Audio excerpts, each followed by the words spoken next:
Biker Kolkata to Nainital road ট্রিপের আজকে 10 number দিন। আর আজকে আমরা চম্পাবত থেকে বেরিয়ে পিলভিট টাইগার রিজার্ভের মধ্যে দিয়ে আমরা পাহাড় থেকে নিচে নামবো এবং বাড়ির উদ্দেশ্যে রওনা দেব। যতদূর সম্ভব আজকে জার্নি করব এবং বিহারের কোনো একটা জায়গা থেকে নাইট স্টে করব এবং কালকে রাত্রের মধ্যে আমরা কলকাতায় ঢোকার চেষ্টা করব। এই ভিডিওতে তার সমস্ত ডিটেলস থাকবে। এর আগে 9টা দিন আমরা নৈনিতালে এক অভূতপূর্ব সুন্দর এক্সপিরিয়েন্স করেছি। সুন্দর রোডের জার্নি, সাইট সিন, তার সাথে বিভিন্ন দর্শনীয় স্থান কিভাবে সুন্দর করে প্ল্যান করে ঘোরা যায় তার ডিটেলস আমি ভিডিও করে প্রত্যেকটা এপিসোডের মাধ্যমে দিয়েছি। ভিডিওগুলো যদি এখনও না দেখে থাকেন আমি সবাইকে রিকোয়েস্ট করব আই বাটনে বা ডেসক্রিপশানে আমি পুরো সিরিজের লিঙ্ক দিয়ে রাখবো, সবাই গিয়ে দেখে নেবেন।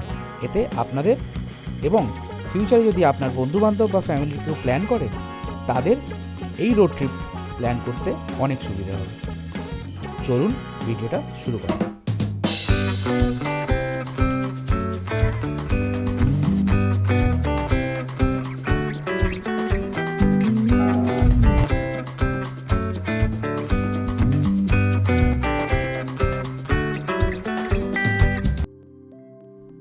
কালকে আমরা রাত কাটিয়েছি হোটেল গণপতি প্যালেসে চম্পাবতে। হোটেলটা চম্পাবতের মোটামুটি ঠিকঠাক হোটেল, মানে দেখতে শুনতে একটু ভালো হলেও রুমের কোয়ালিটি মোটামুটি ঠিকঠাক, এক রাত কাটানোর জন্য ঠিক আছে। হোটেলের বাকি ডিটেলস এবং রুমের ট্যুর আমি কালকের ভিডিওতেই দিয়েছি, তাই আজকে আর অযথা ভিডিওটা বাড়ালাম না।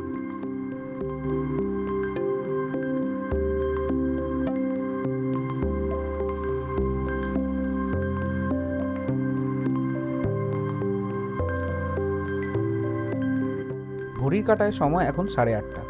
সকাল সকাল ব্রেকফাস্ট সেরেই আমরা আমাদের জার্নি শুরু করলাম। আজকে আমরা পিলভিট টাইগার রিজার্ভের মধ্যে দিয়ে পাহাড় থেকে নিচে নামবো।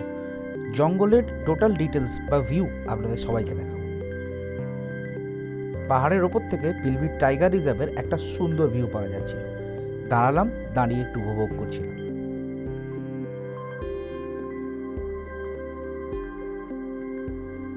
পাহাড় জঙ্গলে ঘেরা এক অপূর্ব সুন্দর রাস্তার মধ্যে দিয়ে আমাদের জার্নি খাটাইমার উদ্দেশ্যে। এই খাটিমা থেকে আমরা পিলভিটের মধ্যে প্রবেশ করব।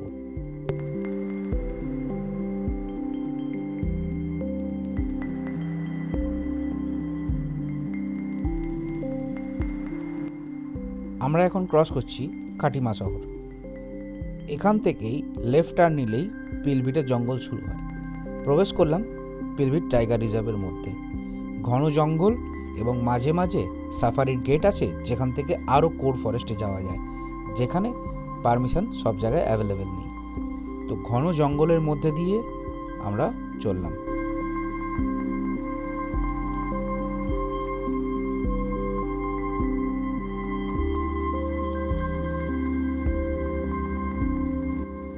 বাঘের তো দেখা পেলাম না পিলভিট টাইগার রিজার্ভে, কিছু হনুমান বাঁদর ছাড়া সেরকম কিছুই জীবজন্তু দেখা পাইনি।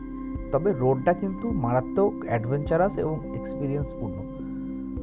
রাস্তায় লোকের সংখ্যা খুব কম, সরু ন্যারো রোড এবং চারিদিকে ঘন জঙ্গল, যেটা অত্যন্ত রোমহর্ষকর একটা এক্সপিরিয়েন্স ছিল। নৈনিতাল থেকে ফেরার সময় আমি সবাইকে রেকমেন্ড করব পিলভিট টাইগার রিজার্ভের মধ্যে দিয়ে আসবেন, একটা দারুণ এক্সপিরিয়েন্স হবে।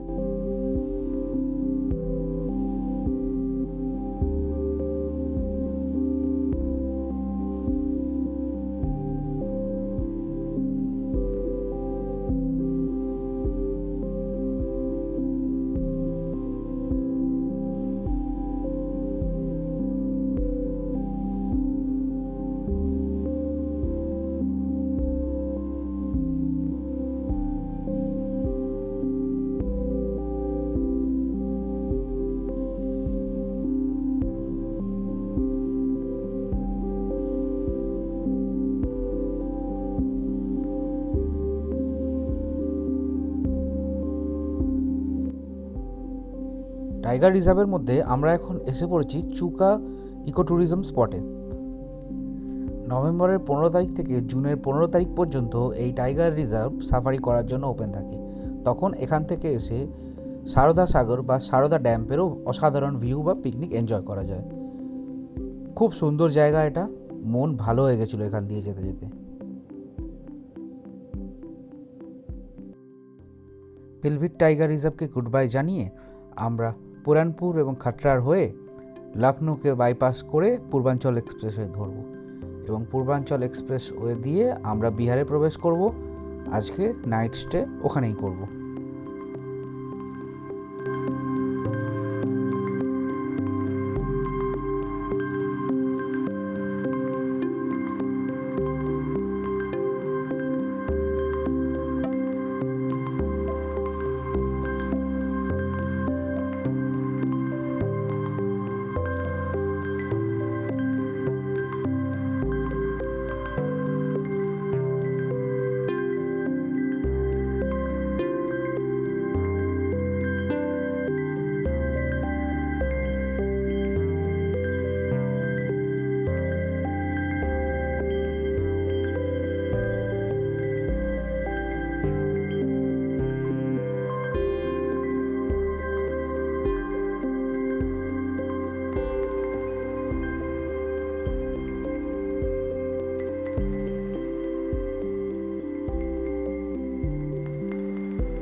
ঘড়ির কাঁটায় সময় এখন 7টা, আর আমরা ক্রস করছি পূর্বাঞ্চল এক্সপ্রেসওয়ে।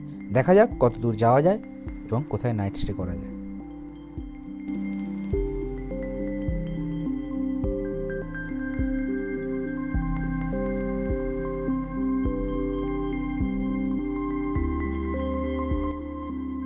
ঘড়ির কাঁটায় সময় এখন 10:30।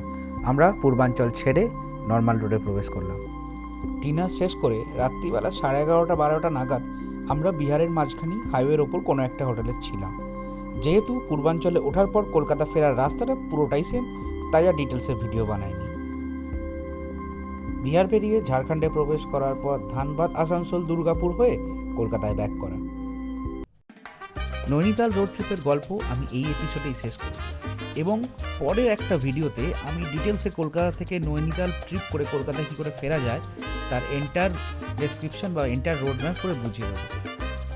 নৈনিতাল রোড ট্রিপের ভিডিওগুলো যদি আপনাদের ভালো লেগে থাকে, আমি সবাইকে রিকোয়েস্ট করবো দেখার সাথে সাথে আমার চ্যানেলটা একটু প্লিজ সাবস্ক্রাইব করে দেবেন এবং সমস্ত মানুষের সাথে শেয়ার করবেন যারা আগামী দিনে নৈনিতাল রোড ট্রিপের প্ল্যান করছে, যাতে তাদের সবার একটা গাইডেন্স থাকে এবং সুবিধা হয়। সবাই ভালো থাকবেন, দেখা হচ্ছে আগামী কোনো ভিডিওতে।